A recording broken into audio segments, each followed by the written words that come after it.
Cause you kept it real with bruh. You I understand? did. But the mindset is dangerous, man, because there's so many men who are looking for handouts and who believe that they luck, is in another man's hands. You feel me? Right. And the blessings gonna come from another man's hands. Like my last post that I was listening to an OG talk about the days of segregation and how we live it now. He was saying that, some of the biggest issues that we have now are no longer external. Like it used to be external factors that stop us from getting where we was at. You feel me? Right. Like you gotta imagine you growing up in the 60s, like there's literally places you can't go to, certain education you can't get, right? Certain knowledge you can't get. You don't have the phones, you don't have the access to loans, you don't have none of these different things. So but now we in a completely different time where the only issue that we have as a collective is the fact that we got all these internal issues, these mental issues. So what we got to figure out now is just how to get over ourselves. Because we go out there, picket, activate in the streets. Like black people was really a collective. You feel me? Like we all have these righteous, demands that we wanted for our lives to change, for the government, for the communities, for the whole nine. Now we at this place where we got all this power, control, we got all of this technology, opportunities. I tell people, man, we ain't got no more righteous demand. Bro, black people have black privilege on social media. Like, think about it. We can go up to our kings and queens and ask for help. We can go up to Oprah. We can go up to Tyler Perry. We can go up to this and that. Other people can't, white people can't go up to Trump and say, hey, give me a shout out, give me this and that. You get what I'm saying? So when black people make a lot of excuses, I be like, listen, you have the ability and the same knowledge and the same mind. You're not slow. You're not mentally or physically incapable of doing anything another human being can do. You're not subhuman. You get what I mean? And that's really what I'm trying to get our people to understand is we're not subhuman. We're human just like everybody else. We can get up and try too. You just got to channel that energy. Offered him an opportunity already that he didn't want to take. And not even just specifically on that, brother, because, the epidemic out here is a lot of males that act like that. That's just effeminated. That's the mindset. It's an effeminate mindset where I was talking to my brother Mike Rashid was talking about how testosterone makes a man appreciate hard work. Like when you got that testosterone, you can enjoy hard work. The idea of trying is dangerous because you can't try to do nothing. It's like if you try to see, you try to hear, you try to think, as a man just does. That's it. He just does. And then there's barriers in the way of the things that he's doing, and he figure out ways to get over that. It's very simple. That trying shit is for people who try to fail. You understand me? But trying doesn't make sense at all. So once you have a mind and you have capabilities, if I see another man do something, if I see you making money in options, I automatically think I can make money in options. I do have to go through the process of what you've done in order to get there. I do have to put my mind in that same place, but you already showed me it's possible. That's all I tell people. If somebody shows something is possible, it's not impossible. You get what I'm saying? So it's like if they created a rocket ship and that motherfucker took off, that means it's possible. That's a fact. The Honorable Minister Louis Farrakhan said Allah destroyed the impossible when he made the universe out of nothing.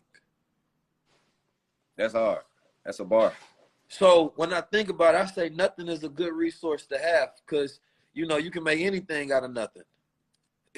Like the power of the mind is just that. If you focus it in an area in which you want to improve, then you will improve it as long as what's in your mind is the ingredients of how to improve that, right? So, like, let's take financial literacy, something that, we speak a lot about. I always go with the mind first because it ain't nothing but a mental thing. Like with bruh and anybody else, what he was talking about is that he's not mentally ready to do for self. He's not, he don't have that will. He doesn't shame himself enough to go out there and go execute. But that's the only thing that's in his way is his own self. So that's what I'm trying to tell somebody. I was like, I wasn't trying to be mean. I wasn't trying to be mean, but what I realized is if we kumbaya and cuddle every person, Then we're going to it's this analogy, right? That it was when I was in Kansas, it was a white man who he really liked me. He was older, and he gave me he said, stop snipping cocoons, because he noticed that like I was getting by just like sometimes I would Google the answer or something like that, wouldn't try, right? And he said, young man, stop snipping cocoons. And I said, what do you mean by that? He said, they did a science experiment where butterflies were in cocoons. And in order for butterflies' wings to be strong and for order for them to fly, they must struggle getting out of the cocoons. So the scientists put a small slit in the butterflies' cocoon, and they noticed that the butterflies were deformed. They couldn't fly right. Their wings were falling off because they cheated themselves out of the struggle of becoming a butterfly. Yeah. You get what I mean? So I always tell people, don't snip your cocoon. Allow yourself to struggle so you could be a butterfly one day. Now that's a fact. Like for a man, you know, that you go towards the stress. Like, and I don't mean the type of stress that you just go through just internal conflict, but you know, the my brother Dr. Wesley, he say, if you go through a dark pit, right? You just imagine like you going through this dark trial in this pit, and if you go through that pit and there's snakes in that pit in the middle of you, right? And you make it out on the other side. Like, these is dangerous, poisonous, murderous snakes. You understand me? They could kill you, but you go through that pit anyway. Then you make it out on the other side, which means you done face your fears, you done face trials, you done faced everything. Damn near death. On that other side, you've just proven yourself. You understand me? You've proven yourself God body. Now, if you go through that same pit and there's no snakes in it, and you come out on the other side, how do you prove yourself who you are? There was nothing in there in between in the first place. So the darkness and the things that you go through is what allows you to become who you are. So I don't run from it, because each time I'm able to go through one of those pits, one of them trials, one of that shadow self, I got to go through some of that mental work, I come out stronger. And then I get to prove to myself, oh, I am who I say I am. I'm God body all the way through and through. But if I don't go through nothing, I'm going to say I'm something. So what I always ask all people who are successful a few questions. First question is, like, there was a moment in your life where you snapped. I asked Wall Street this same question, where I asked him, like, what was that moment in your life where you snapped and you said, from this day forward, like, I'm going to be who I'm destined to be, and I'm not going to stop from here. Bro, you know, I had a case at 19 years old. It was a stupid case that I got into. Somebody snitched on me, pointed me out, and said that I was at the scene of this crime where, you know, an assault took place. Pops co-defendant, brother co-defendant, some other folks at the time, they was really trying to get Muslims locked up in Oakland because there was a bunch of shit going on. So I'm, you know, young. I had just was finishing up my first year in college, you know, so that disrupted everything. So now, you know, I'm on trial. So we go through the whole trial. But before we go through the trial, I remember, I think I was in Iowa when they grabbed me. I was doing some stupid job, and the cops pulled up on us because these neighbors called the cops on us, and they read hella different charges. You understand me? And I'm like, whoa. Even the police, because out there, the police, you know, they some white collar police. They don't be getting no real criminals and nothing. And they was like, nah, this can't be you. This must have been a mix up or something. So anyway, make a long story short, they took my ass to jail, had me sitting in the cell for about 30 days. And then California came pick me up. You understand me? So they took me to the airport. I remember rolling in the chair in handcuffs on feet and hands. You understand me? In the Chicago airport, because it was one of the bigger airports. We were just hella people. And I remember getting on a plane, and they take me all the way through the back. Embarrassing as hell. Everybody just looking at you. So we sit all the way in the back, and I remember this young Caucasian kid looking in the back, and I'm in the front looking like Hannibal Lecter. I'm just looking head to the front. And then I remember I snapped my head to the side, and he jumped. And because I'm like, I'm at least find some humor in the situation. And even the deputies that was with me, they start laughing.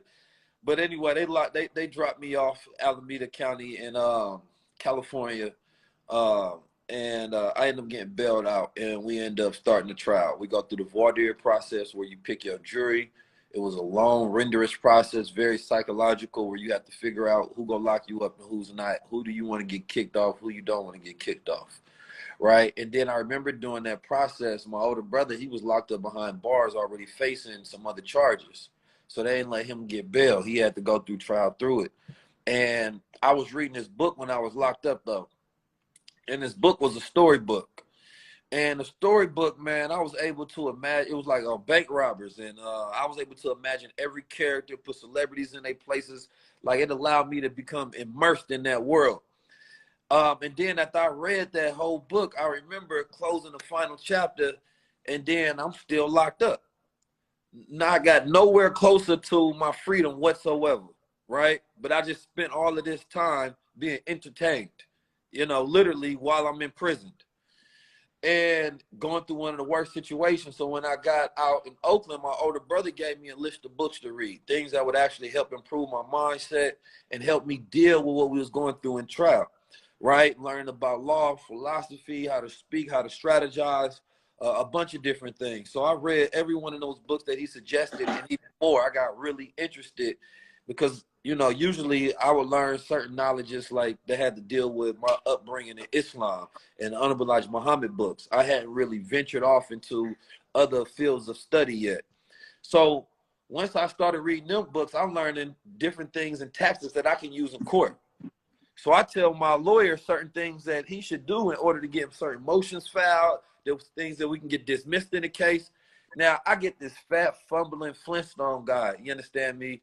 Like, he ain't even won no cases or nothing. So I'm telling him stuff to do. He like, I don't know about that. I'm like, I'm not asking you. I'm telling you to do it. Like, you work for me.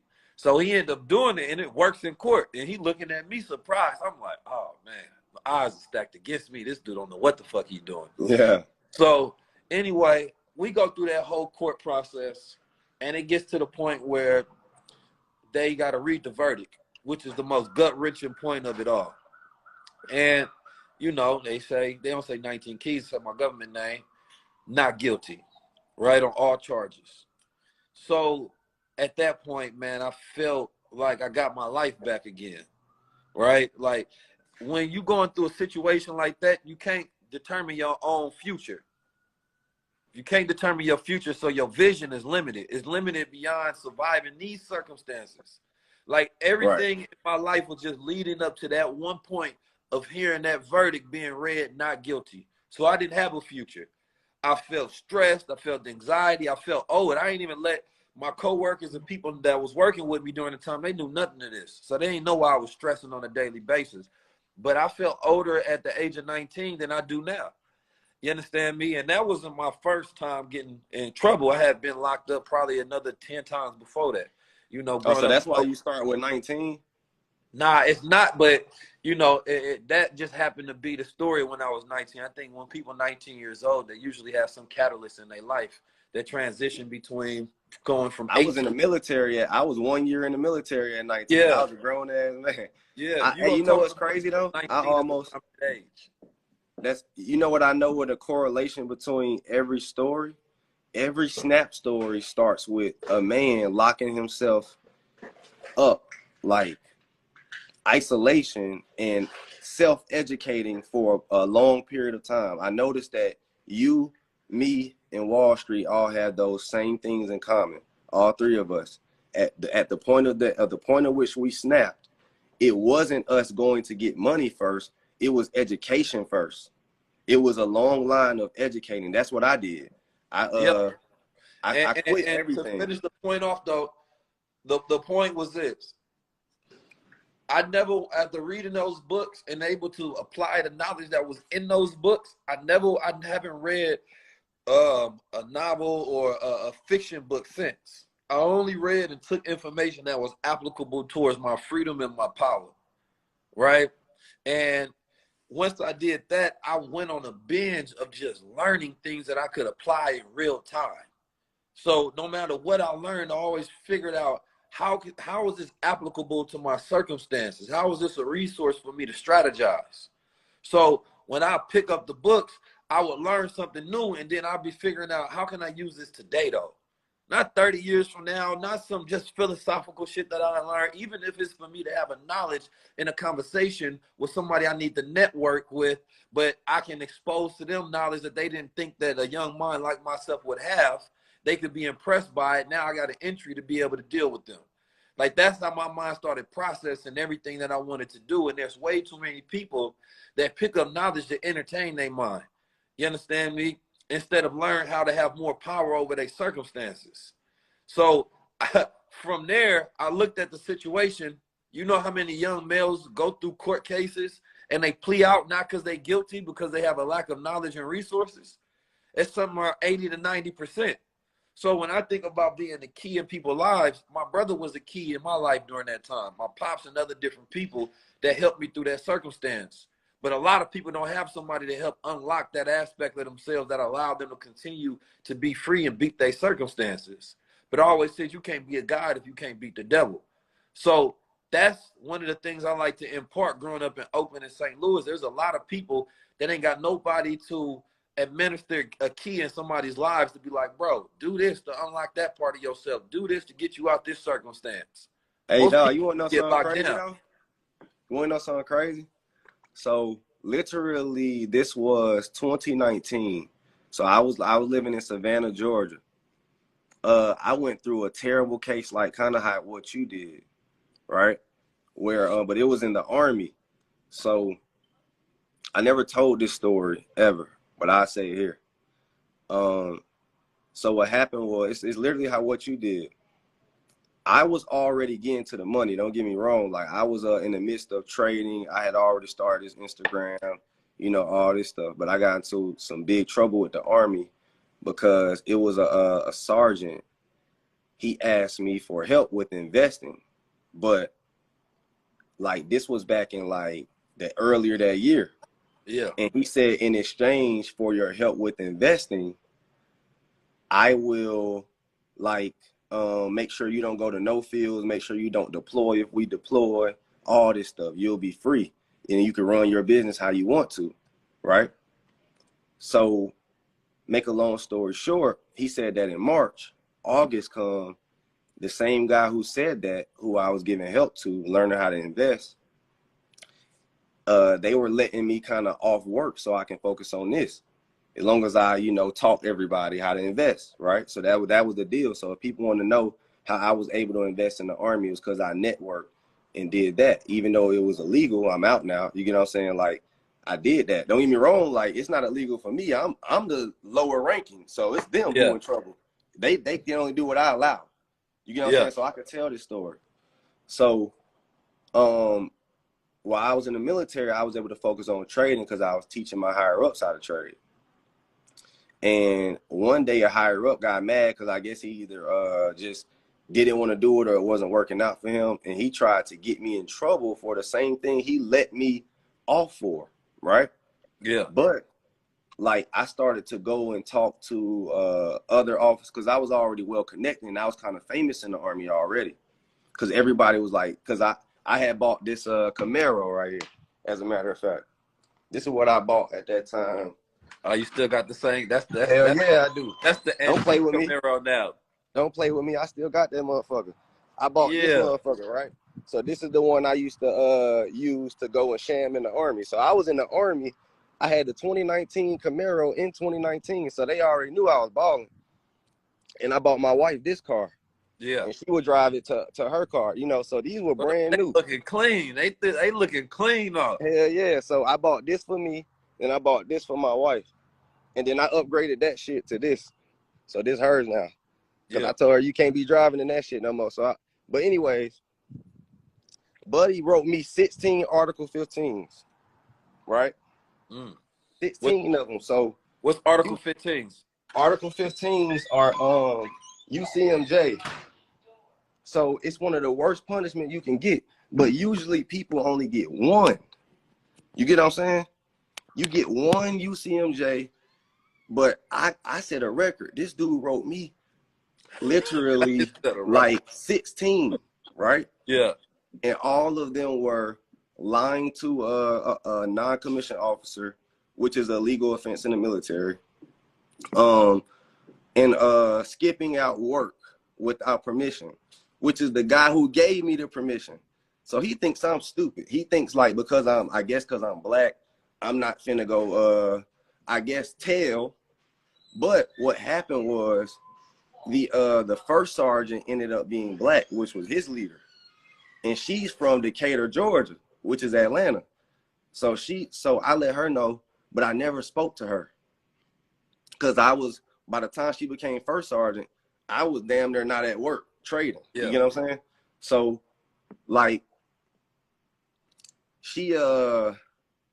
I told her that, hey, these people, that the person under you just wrote me 16 Article 15s, and he's the reason I didn't have to go to any missions, why I didn't go to any fields, and why I didn't deploy. I said, you can go check the roster. So I did all my research. I went and talked to some other officers. I went to CID. I read all the Army regulations, and I presented my case to her. And literally within 30 minutes, I got the call. All 16 UCMJs are dropped. And Varner, which is my last name, he will get out of the Army with no problems. So then that allowed me to literally go home because I was untouchable at that point. Yeah. Because if I went and told that they were letting me out of missions, letting me out of all this stuff to the higher ups, they would get in trouble.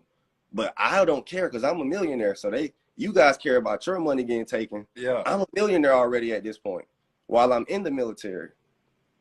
So that's pretty much how I was able to scale my business so fast in the military, because I was untouchable. They had to literally let me walk and freely out of it, or they would get in trouble. Yeah, you know, that it's funny because now I be telling people to, fire your boss, but I only tell people that had that mindset. Everybody else, you got to actually learn a work ethic, right? Like military definitely gives you a disciplined mind, lets you learn routine and things of that nature. And that's important. And I got so many different, I think, moments in my story that if a person just takes one, they're going to be missing the understanding, right? Like growing up as an FOI, that was a very militant background. So what I seen was black men who had power, right? Number one, my paradigm was different. I grew up in a different type of environment growing up in Oakland, California. So I seen black men like imagine you ride down the street and you see a presidential motorcade. You understand me? All black trucks, Benzes, Corvettes. I'm talking about a whole fleet. You understand me? And even sometimes when the brothers will pull up to the stoplight, there'll be a brother that'll get in there and control traffic if they feel like the light taking too long. And these would be all black brothers in black suits and bow ties and moving like the mafia. And you'd be like, what? This should look like a movie to you, right? And what we would do sometimes, we'd go to the most dangerous hoods in Oakland and we'd hop out and we'd start drilling.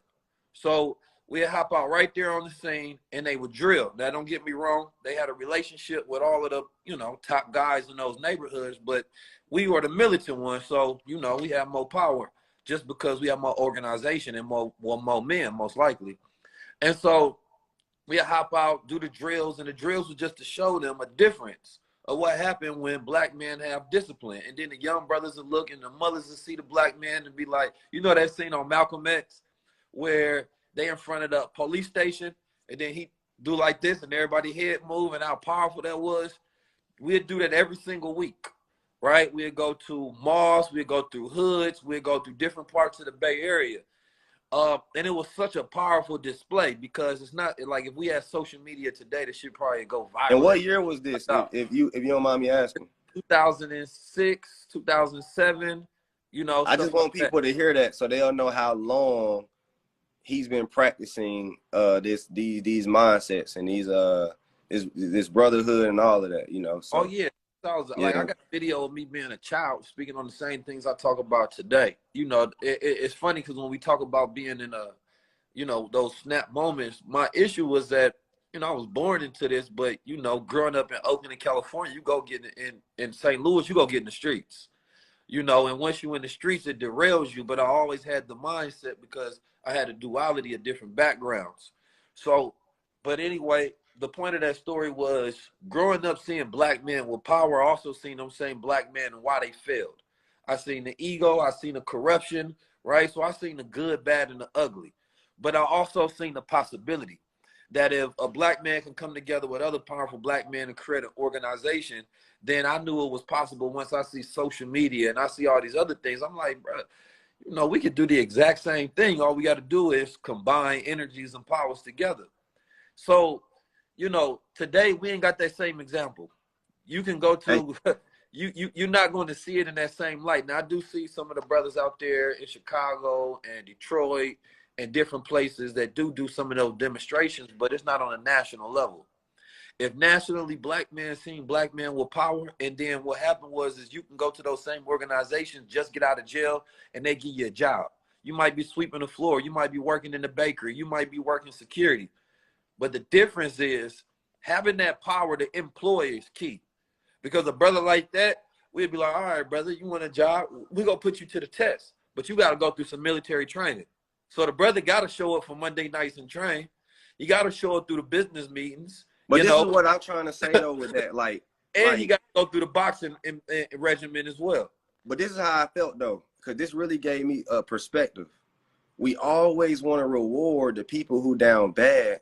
But what about there are people in the middle class who also need help too. So I thought about it. I was giving back to these boys clubs, but then I realized like it was a point of time where I was middle class, but I knew that I probably won't get opportunities because I'm not poor. No one's going to talk to me. I don't know shit either because I'm not in the position, you get what I'm saying? Because they're getting the handouts, but because I'm here, I don't get the same knowledge. So I try to pour into everybody instead of just the poor, because it's some middle class young men who need the same help too, you know. So yeah, I don't know if I ever looked at, you know, just the fact that you need help is enough already. Yeah. For that's man, why I try to give them poverty, knowledge first. For a man that's in poverty or a man that's in the middle class, they gonna need the same. It's just a mindset. Or the person got the mindset, they may need the opportunities. They got the opportunity, they need to brush up on their skills, right? It's really just finding that one thing that they need and putting them in a position to gain it, right? Because when I look at black people in America, I don't look at it from rich to poor and then make different judgments and assessments and differentiate. Me either. That's why I just give everybody knowledge. Like I want to help everybody instead of just, I'm saying I don't want to just help the poor. I want to help everybody. But that's what you do on social media. I seen my brother Memphis Debate pop in here. You know, he a soccer player. He, you know, make millions. He out there in a whole nother country. There's people that's millionaires on here. There's people that just want to get started. We are like, social media is already speaking to the world. That's the difference. It's 1,100 people in here. If you go do an event, you know, it's hard to just get 1,100 people in a room. You got to do months of marketing, all of this other extra shit, and then people show up. But this is already an international community of people in households that's being helped. That one brother, he probably not even poor class, because to be honest, when you think about America, you know, and it may not be middle, but when you think about America, we have so many privileges in America because of the amount of access. So for me, the moment that you have a phone, then you are already in a certain privileged class. If you hear, not only do you got a phone, you happen to be smart enough to pinpoint the people you should be tapped into. So you on Aristotle and listening to 19 Keys. Like already ready. You've been to a lot of countries, and this is the part, and I'm really just trying to like be as blunt as I can say about this. American people, in a fucked up way, we don't have much to complain about or excuses to have. We literally live in a capitalist society, meaning you can wake up today and capitalize on something without the government being down your ass, without having to ask somebody to do it. And that's what confuses me when a lot of Americans complain about like how shit is just so unfair when other countries, some of these folks can't even start businesses. And if they do, they got to hand out fucking 30% of it to the government off top. There's so much stuff they got to do to start a business, to do this and that. And in America, you could just wake up and just go. at any point in time. You get what I'm saying? I will So say this, because you're 100% right, and it requires extreme ownership, right? Like you really have to right. take extreme ownership of your circumstances and extreme ownership of your mind. But one of the things that we face with the most, and this is not even just black people, but black men specifically have the worst in all statistical categories, from cancer to prison to economics to food to all of these different things. So what happens is that a lot of people are facing a mental traumas and don't know how to get over that part. So they can be by themselves and be going through stress, anxiety, depression, going through all these different shadow issues. So when they get on here and they looking at a brother who's clear-minded. So when you see an opportunity, it's easy for you to take it. Another person see the opportunity, but they mind got so many issues and clogs and webs in it that they can't get past that part first to be a man. Like they challenging themselves on all levels. They don't know what it means to really be a man, to have fathers, to go through different traumas. Like, so it's Oh like yeah, how a first person thing grows that has up to happen is has a a lot clear to mind. do with it. How a Like that's person grows up has a lot to yeah. do with what they think. I definitely think that because I had to realize like it's really about access to the information.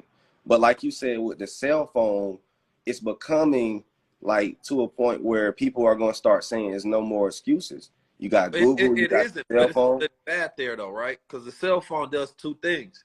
It gives you all of the solutions and it gives you all of the problems. Facts, facts, So facts. it gives you a point to be able to find a way to solve all your problems, but then it creates another problem just by the mere part that you know you got money, but and you successful, but I'm pretty sure you find yourself scrolling sometimes for no reason. You're right. Right. But imagine somebody who doesn't have the mindset that you have, how much they find themselves scrolling when they don't have other things to do that stop them to be like, wait a minute, why the fuck am I just on this shit? I'm doing this shit too much. Let me get back to the business. Right. Another person might be on this shit for 3 days before they mind click and tell them you need to focus on your life. So pretty So much, the like I phone is get that. what you're saying. Like there's humans. It's really discipline what it really boils down to. Some people, but discipline. Let me ask you this: do you believe discipline can be taught, or I feel like it's environmental? You got to be around disciplined people. To it's almost like I knew a guy who was poor, literally like last year, but he played basketball with a bunch of millionaires. Literally 1 year later, this boy has a Corvette and a few businesses. And that literally, I saw it firsthand. I swear to God, on everything I love. Like, this dude was poor when I met him last year, but he decided to go play basketball with a few millionaires. And now, just him feeling like he's in the circle made him like, it channeled his mind. So it's like I tell people, you got to change your environment and your circle first, because your environment has a lot to do with how you think. Like if all your boys doing one thing, that's what you want to do too. So it's like isolation is what I had to do while I was in the military, or I wasn't going to be able to think for myself, and I knew that. So I became very isolated because I understood that if I'm hanging out with military people, then I'm not going to succeed, because they're going to keep convincing me to re-up, to go to this duty station, to do this and that. So I start hanging out with people outside of the military. So that's And a that's hundred what really, percent. Environment is stronger than nature, right? yeah, So naturally, we are disciplined human beings in some sort of sense, at least when it comes to being attached to our nature. Naturally, you may want to get money, you may want to focus. Naturally, you may want to do what's good. But what happens is influence, right? When we're young, they tell mm-hmm. us about peer pressure. The reason that they talked about peer pressure being a bad thing is because they know we didn't have good peers. They was ignorant because of the environments that they came up with. But peer pressure is a good thing when you have a good environment and those peers are pressuring you to do better things with your life. But as human beings, we got something where we just mirror what happens to us. There was this study where if you walk on, they had people inside this elevator and they was faced the opposite direction in which you get off the elevator, right? 9 out of 10 of people that walked on the elevator automatically turned around and faced the opposite way because they started to follow the crowd, right?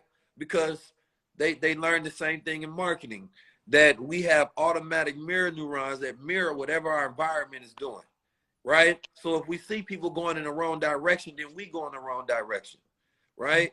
When you take somebody and you put them in a rich environment, it changes their taste level. It changes everything about themselves. If you take somebody and you put them in a poor environment, it's going to change their level, their perception, what they appreciate, what they like. That's why they always say, you know, you take a nigga out the hood, can't take the hood out of niggas. He gonna bring his taste almost to everywhere he goes. He's gonna bring the way that he speaks, the way he dressed, the way what he like look how you speak and look how I speak. You sound like you from Cali. I sound like I'm from the A. Yeah. It's all about environment. If I was in Jamaica, I would have a different slang. If I was in New York, I have a different slang. So people don't realize like I remember because when I was on my way to getting wealthy, the only people I talked to, and sometimes your circle could be who you speak to on the phone every day. Like people don't realize like you don't have to be naturally around people for them to be your circle sometimes.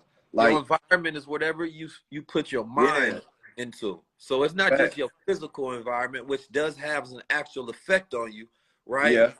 But your mental environment. So if you go right now, like even in my book, I talk about this, that all parents who allow their children to be on social media, they should curate that experience on them, right? Yeah. You should take, if you're a parent and you get your information and source from certain, then your children should have to watch them as well. And then they should have to report back to you on what they have going on, the current lesson that they teaching or things of that nature. So you force their mind to be in a certain environment, right? So therefore now they're seeing this frequently. Like if you go on social media, you're going to have opinions about things that's in the news, opinions about things that's in the world, but it might not really be your opinion. It's what you've read or what you've heard your favorite thought leader or influencer say, because you don't have time to think about that. So what we do is we outsource our influence and we outsource our thoughts from other people because we don't have time to think. So we get think piece from our favorite people. In the hood, you just surrounded by ignorance for the most part. You walk outside and niggas is on low vibration. We about to, and nobody is thinking long term, right? Everything is survival mentality. So when a person tells you education, you know that's going to pay off, but in the long term. So you automatically shut yourself off from that. Because bro just told me to get educated, but I want money right now. I want my reward right now. So therefore, when you stuck in survival, you can't think long term. So once you go into luxury environments, what's it? Relax. You go in the store, they serve you champagne. They trying to get you to relax. Hey, you got all the time in the world. That's the energy. You are wealthy. You don't need to be in a rush like the average day person. So now you thinking long term. You might be shopping for something that's next weekend or shopping for something that's next month. You understand me? But nothing of it is rush and busy. It's all relaxation. Well, I ain't gonna lie. I'm a little bit. I pretend a lot of times like the money isn't there when I'm in hustle mode. Like so, I'm a little bit different. Like I try to grind like I'm broke, huh? But that's in the 50th law. It's called having a renewed dynamism. When you come from the streets, like you come from the streets, you got a certain energy that makes you want to go hunt, right? Yeah. And that energy makes you thirsty. Once you become comfort corrupt, you start to lose that edge about yourself. So you no longer have that same energy. I don't like to indulge too much into, like, for instance, man, like I have a whole basement down there, movie theater, pool table, studio, so much fun down there. But I spend as much time as possible away from downstairs, right? Because now, I don't want to indulge in that. Luxury is more so like you already know what you want to do, so you don't need to come up with a secondary vision. You just need to continue to pour gas on the fire and keep that same spirit lit. It's different when you go travel and you go look over a long view. Then that's when you want to think about ideas of creativity to create another vision, so that when you get back home and you're in that hustle mode, then you executing on where your current path is. So it's like, even that science of knowing how to create a vision or how to stir up that hustle spirit is what a lot of people don't understand, but you self-aware. So like by having self-awareness, you understand yourself and how you interact and react to certain environments. If I want to make more money, I already know what I need to do. I need to figure out what do I'm passionate about right now, you know, and what's my vision? That's how I work. Because once I get the vision, I'm going to become passionate about executing it. And when I'm passionate, I'm going to do it. There's not a secondary plan, a third plan. It's this one plan and it's go work. That's just how my mind goes. But if I'm doing something, I get burnt out on it and then be like, all right, I've extracted every aspect of the vision that I saw for myself and I no longer have passion for it. So now I need to create a bigger vision to go on a better mission. You understand me? I remember my boy Prince Donnell said something to me that I really thought was like key. When you're a visionary, you don't need too many doubters around you because anything can work if you put the right execution, the right mindset. So I remember I was chilling with Prince Donnell and he said, I don't want anybody around me who keeps saying, but. You get what I'm saying? Like, but, like, keep trying to go against the grain and devil's advocate everything you do. That's another thing people got to realize. No, when you're trying, you got to be careful with who you tell. Yeah, you got to be careful with the people who devil's advocate every fucking thing you tell them. Those are the people you need to disassociate from, and you need to be around a circle of people who believe. Because the only reason I'm here is because I isolated myself, and anybody who thought that way is I can't be around when I'm grinding, because there, you get what I'm saying? Like, if I'm doing my research and I saw somebody, like you said, if I saw that there's a person who did it, I believe it's possible. So if you talk to somebody and they say trading isn't possible, real estate isn't possible, all these things, or selling or making a online business, or all these things people said was impossible, and you seen somebody do it, it's possible. And you need to separate yourself from anybody who speaks like that. And that's what I tell people, like, in order to fix yourself, you got to change your environment. And if need be, you have to isolate yourself. You get what I'm saying? Because some people might not. You said fix. That word fix, I think, is key, because, you know, when a person is broke, what does broke mean? They're broken mentally, spiritually, everything, in my opinion. Like, I feel like when you're, but then again, man, evil people get money too. So it's like, I can't really say like money is a well spiritual awakening. You know what I'm saying? Like, money has nothing to do with that particularly. But when you're talking about something being broke, you're talking about something being broken, right? Right. If you go look at a clock and the clock is no longer ticking, it's broken. So that means it's what? It's not working. When something is not working properly, it's broken, right? And so when I look at somebody that tell me that they broke, it means that something is not working properly within you. You not working properly, your mind not working properly. It's that simple. So now we got to figure out what your issue is. So you got to think, like, it's a lot of grown people. It's a lot of grown people. So let's just say a person go 30 years with a mindset of no financial literacy. Because they are now grown, some of them are not receptive of information from others because they believe they got it down pat. And I believe pride also keeps a lot of people from getting money because they don't want to accept that they're wrong. And self-accountability is very important. Like bro said right here, like nobody, like I just pinned this comment, nobody can tell you which direction you got to go. You got to know which direction you're going. Like for instance, nobody can put you or me on. I have to come to this person with value, and that's how I get put on. See, he doesn't realize he didn't bring me not a thing squat. Value. Huh. Yeah, so it's like, but if he would have said, he said, hey, I want you, Aristotle, to find something for me to do. I want you to take time from your business, your family, everything you're doing, and I want you to give me a contract, do everything, just feel completely sorry for me. But what I had to learn is how you get things done is you come to a man with something. Bro, I'm a car detailer. I see you got that Ferrari. Bro, I be in the A all the time. Like, bro, I got a free car detail on the house. Like, that's how I'm just teaching these young men how you get your foot in the door, how you execute things. It's a mindset. Like 19 Keys preaching mindset. He even taught y'all about food. You got to eat the right foods to increase your thinking. Bro, that's when we talk about environment, right? Like your environment, I think a lot of people just think about it in the wrong way. You understand me? Like human beings don't have that much control over themselves, right? For the most part, we just reactionary to everything that's around us, whatever frequency we tap into, right? That's just who we are, and we think ourselves. But what we want to do is just design our life a certain way, and then watch how we react to everything that we design. So if you design the way that you eat, let's say if you hella hydrated, you drink enough waters, you eat enough fruits, you eating stuff for the brain, the whole nine, guess what you're going to have is a lot of energy all the time, right? You know, once you got a lot of energy, you can do whatever. When you happy, you feel high vibrational, like you got hella energy, you made a lot of money, dopamine, serotonin, you in the game. Now you got a clean environment, everything is straightened up, right? You put yourself into a routine automatically, and I can promise you, most people that's not successful just don't have a routine, right? Something that they don't do consistently that makes them go towards progress.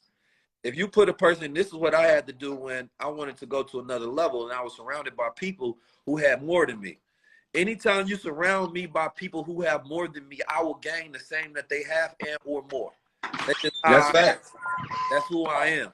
So I was assessing, like, why is it that I feel like I'm smarter than bro, but he has more than me?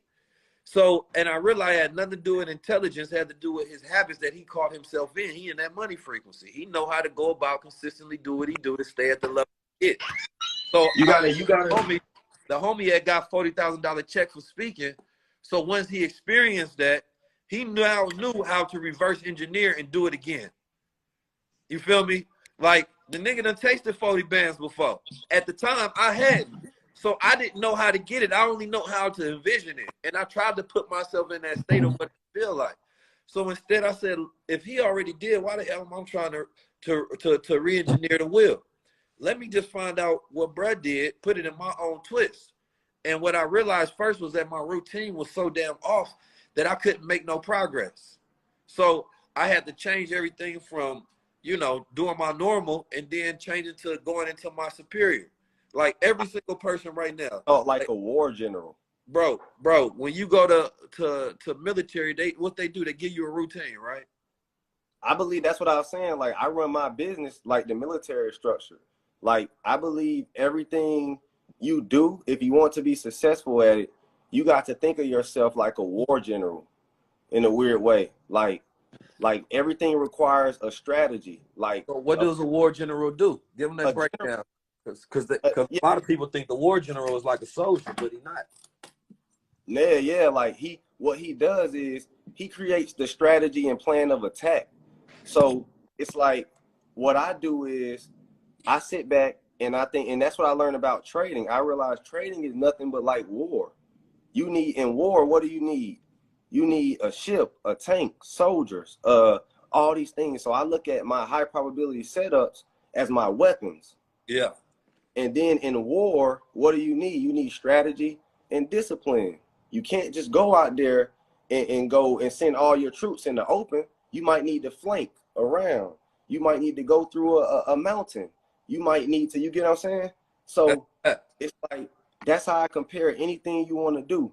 You got to figure out what is the strategy. And my next door neighbor said something important. He said, what's dangerous, it's not dangerous when a man knows the information. What's dangerous is when like a person is dreaming about something and doesn't even know the steps to get there. Like imagine, like for instance, if somebody wants to be a doctor, they know they got to make good grades in high school. They know they probably got to go to a nice school, not even a nice school, and then they got to go to med school and all this. So you know the steps to take. So it's like when people tell me they want to be successful, I ask them, first of all, do you even know the steps? Do you even know where to go? Because if you don't know step 1, step 2, step 3, you're already lost. You can't execute. You don't have the plan of attack. You don't have the strategy. You don't have the need to know to even execute this plan. So I tell people all the time, first things first, if you want to be successful at something, you have to know point 1, point 2, point 3, point 4. You got to know some type of route to it. There's no, you get what I mean? Like you said, the strategy in which bro did it. He wakes up at a certain time. He does this. He does that. He does that. And he does it consistently until he gets it. You get what I'm saying? I Yeah. mean, everybody, not to cut your wisdom, but everybody has everybody is successful, right? Like, I just Right. want you to think about this. Sometimes you can just, whatever you doing consistently is your success. You just might not like the results, right? Facts.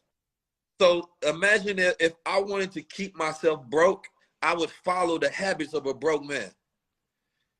And I will be successful at that if that's my end goal. The Yeah. when you stop liking the results you want and you want to live beyond, you understand me, your habits. So then a person is like, damn, I have the habits of a broke man, but I have the goals of a successful one. So now you start to figure out this something is unaligned, something not working, right? I know how to consistently be broke. I know how to consistently show up late. I know how to consistently be disappointed. I know how to consistently be entertained, all those things. But now that you got a different type of vision for yourself, you done seen another man's success, which is usually what happens. Usually you see another man's success, and by compare and contrast, you want the same things that that person has. But Like you, Rod Wave said, he used to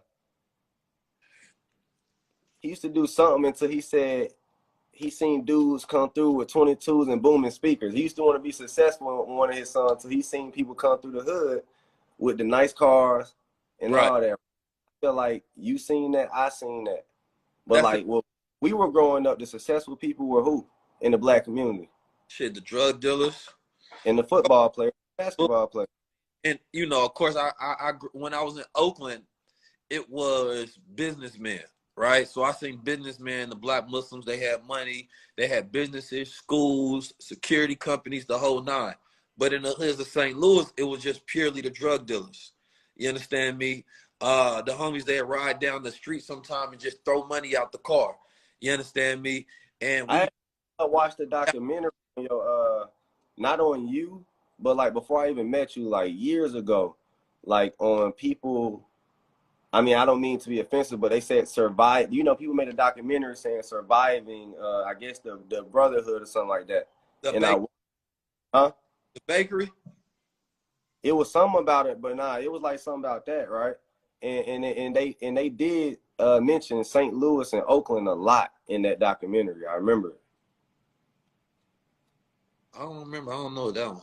On YouTube though, it's like you might not have, you probably don't probably ignore it, but like they talk about surviving like that and like what they It have was. had. It's look. So Van Lathan hit me up and wanted to do a documentary about it. It got to be told in a certain way. You know, a lot of people they still alive. They not.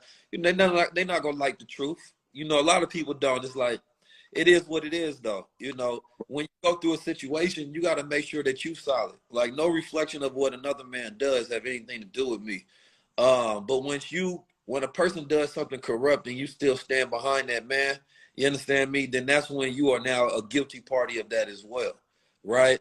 And so a lot of people have those cognitive biases. For me, I look at things very logical. This is what that person did wrong. This is what that person did right. You understand me? And this needs condemnation. This is where you get your education. Both are all lessons to learn. To study Islam. Like I grew up Christian, but I follow no religion. But I did study part of Islam in school, but I didn't get to read the Quran or any of that. So what would you say would be the first step if somebody was interested in what you do? If they wanted to like just what would you say? Uh, I would say first, like if you interested in, learning the knowledge of self, I would say the first book is to start with Message to the Black Man, right? The Honorable Elijah Muhammad was the one who wrote the Message to the Black Man, and he was taught by a man named Masterful Art Muhammad, who taught him in the 1930s for 3 years, 3.5 years. Now, the Honorable Elijah Muhammad had a third grade education, right? But he went on to build up $100 million empire and global nation and a nation within a nation. He challenged the government. He wrote books about science, agriculture. He wrote books about health science. He's the reason that there's a Dr. Sebi. He's the reason that there's keto diets today. He's the reasons that, you know, they talking about UFOs today. In the 1930s, he had a whole breakdown on UFOs. And imagine going in the 30s and 40s talking to black people about that. He talked to black people about astronomy. He talked to black people about an economic improvement program. He had his own airplanes, his own schools, own barbershops, his own trust set up, real estate programs. Like, he had all of the stuff that we do now. He literally had that set up with a third grade education. And so he was really, if you want to look at the most successful black man in American history specifically, it would have to be the Honorable Elijah Muhammad, because he also did it from the 30s to, you know, 1974, I believe. And then he taught Malcolm X, and then the Honorable Minister Louis Farrakhan, Dr. Khaled. There would be no Black Panthers if there was no FOI, right? Because they got their template and their program to create their 10-point program from that. Right. So even all his proponents that was against him said that he had the best redeeming and reforming program in America. And these were people that were indifferent. You know, they believed not in separation, but in integration. But they was like, we can't lie. He has the best program we've ever seen that has redeemed drug dealers and prostitutes and drug users and turned them into clean black men with new names and, you know, newfound sense of self. So if you want to start somewhere, start with Message to the Black Man, and then go into his other books, and then listen to, just really get your own point of view, right? Yeah, that's what I'm not saying I'm going to. I always like to study. I don't. Yeah, I'm not a part of any religion. I'm more so a spiritual person, but I also, like, I'm the type of person who likes to. I'm curious. So, and also you got to think of this. You know, we was always taught, from when I was a young child, we was taught that Islam is not a religion, it's a way of life, right? And we was never taught that it came from the Arabs. We was taught that it came from the original people, and it was given to the Arabs. So we was taught that it came from the original African people, and it was just their way of life, but they never had to centralize it as a religion. It was just how righteously and how they understood how to move in accordance with the universe and the laws in order for everybody to have peace collectively. So, you know, and then we was taught that Islam is mathematics, because, you know, if it don't make sense logically, then why would God put it together as something you should follow? So we was always taught to question everything. So it was the opposite a lot of times of growing up, sometimes in the church, until you don't question. So we was like, no, if God got the answers, then why not be able to question that? Everything should add up. So we was always taught not to believe in anything that didn't make sense. Right. And then I think that was better for black people in America, especially when you go to the downtrodden people in America that's living at the poverty stricken line point, and you teach them knowledge yourself. You teach them, like, yo, you're not a nigga, you a God though. Right. And this is what you're going to deal with as you go through the world. And what it did for me is it left me with no surprises. So I didn't grow up looking at America and looking at Trump or looking at Bush and looking at KKK and looking at police brutality and looking at these things that arise and then get shocked by it. I was like, no, I live in America. I'm dealing with a certain people. This is the nature of the people. This is the plans. This is how they live. So as a black man, it prepared me for everything I was going to go through. And that's the difference between the Nation of Islam specifically, is that it prepares it gives you a tailor-made education and knowledge that's specifically for black people in America. And during that time, nobody had came and gave us anything. Coming from slavery, 1865, shoot, Saudi Arabia was friends with America. Morocco, rather. Nobody had came and was teaching the black man knowledge itself. So the first friend of the black man was the black man, right? Was saying that, no, this is who you are. This is what you go through. This is how you get out of it. So there was solutions. It was to reprogram dignity. It was teach the man what a man was, the woman what a woman was, and it was repairing family order and structure, right? And there's an economic blueprint attached to it as well. So you're really not going to go in there and be like, yo, what's the solution for this, and not have it. Everything was there. So the message of the black man is a starter, because that's what Malcolm X started with, and most people love Malcolm. And when he got that knowledge, because he was, you know, he was red at first. And Red was a hustler. Red was knocking down snow bunnies and doing heroin and pimping and, you know, robbing folks. And he was mobbing. Then the brother came and was like, listen, brother, let me teach you who you are. Like, it's a reason that you may feel different. It's a reason why you keep getting caught up in this program and this rhythm.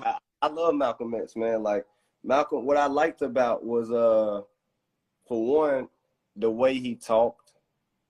I favored his the way he talked even over how King talked. Honestly, I'm from Atlanta and I have trouble like I just like I can really comprehensively hear what he's saying. I listen to a lot of his speeches. Even believe it or not, Malcolm X speeches were what I was listening to before I made my first million.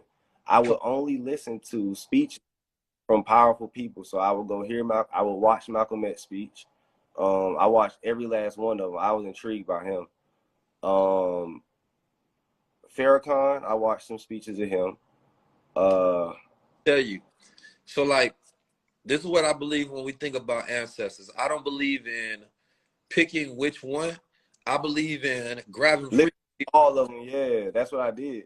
Because Malcolm had probably one of the greatest, he was one of the greatest articulate men ever to exist. Facts. Right? You know, I mean, very powerful. His speech, his control of diction.